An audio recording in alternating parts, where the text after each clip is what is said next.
السلام عليكم. لا تنسوا الاعجاب بالفيديو والاشتراك في القناة تشجيعا لنا لنستمر بنشر المزيد إن شاء الله.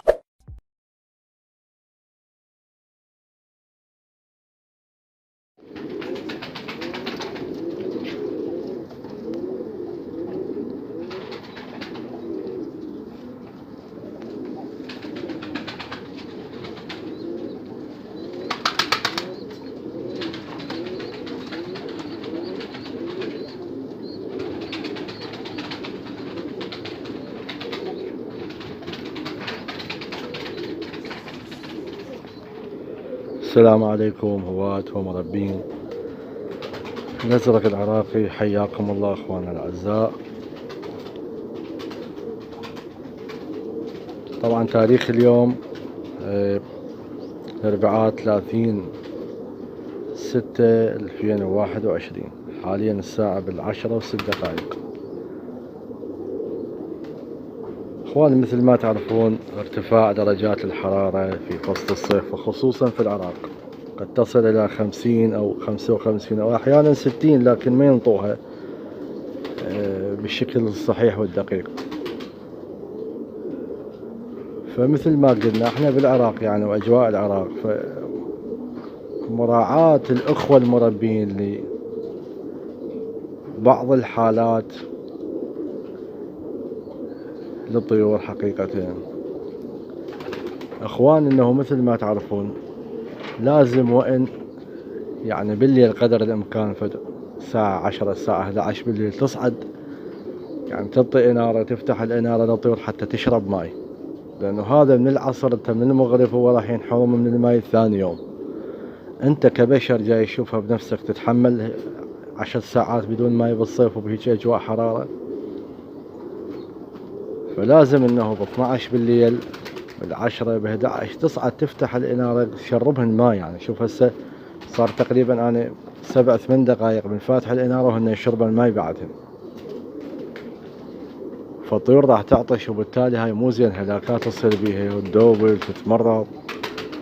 واغلب الاخوة المربين ما منتبهين لهاي الحالة يعني، وجربوها وشوفوا. فاليوم جرب واصعد وشوف شلون الطيور هلكانة من العطش تلقيها وانت ما تدري. وخصوصا الاخوة المربين اغلبهم هو ما يقعد من الصبح، يعني يقعد وقت متأخر، فيشوف الطيور ما تشرب ماي. لا، هي اول بزوغ الفجر يعني اول ما يكشف الوقت هي تمشي للماء تشرب، لانه حقيقة منهكة من العطش. فدائما نوصي انه الالتفات لهذه الامور حتى ما يكون بالتالي ضياع للطيور. لانه احنا مع الاسف يعني خصوصا احنا العراقيين بالصيف نهجر الطير، يعني ما نهتم له، ما نراعيه. بالشتاء نحبه ونتودد اليه يعني ويصير عزيز عندنا. بالعكس هو سلوة الونسة هي بالصيف، يعني انه انت شقد تقدر تبدي، شقد تقدر تجهز تحضر طيرك للموسم. والصيف اعداد للموسم، طبعا الصيف اعداد لموسم الشتاء. جهز طيرك من الامراض، من النواقص، البذرات الصحيحة. الطيور اللي طارت عندك من الموسم اللي فات وشفتها عجبتك تدخلها للبذر السوم، عندها بذرات اخرى حتى تحاول تطور نفسك ويا الطير، تطور سطحك، تقوي سطحك. وبعد ما تحتاج الطير غريب تدخله على طيورك وتبقى حاير شلون تشتغل بالطير.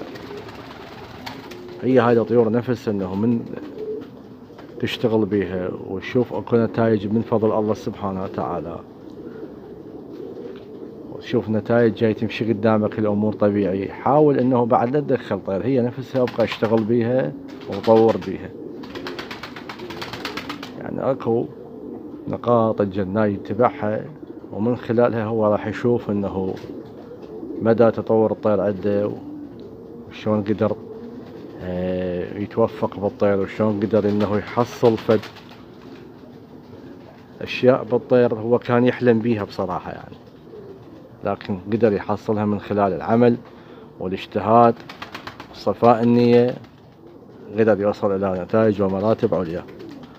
فنتمنى دائما التوفيق الجميع والتوفيق المستمر لجميع الأخوة المربين، وإن شاء الله نتمنى أنه مراعاة هذا الموضوع. شوف هسه لا تلاحظون لحد هاي اللحظة هي الطيور تشرب ماي، صار أكثر من 10 دقائق فاتحين الإنارة وهي تشرب ماي بعد. الطيور بعدها عطشانة يعني 10 ساعات بالصيف ظلام ما شربة ماي شو يظل بيها؟ حتى يعني الجهاز الهضمي هو مناعته تضعف، واحنا ما ندري بهذا الشيء. فهذا جدا جدا مهم الالتفات لهذا الموضوع اخواني. تحياتنا لكم.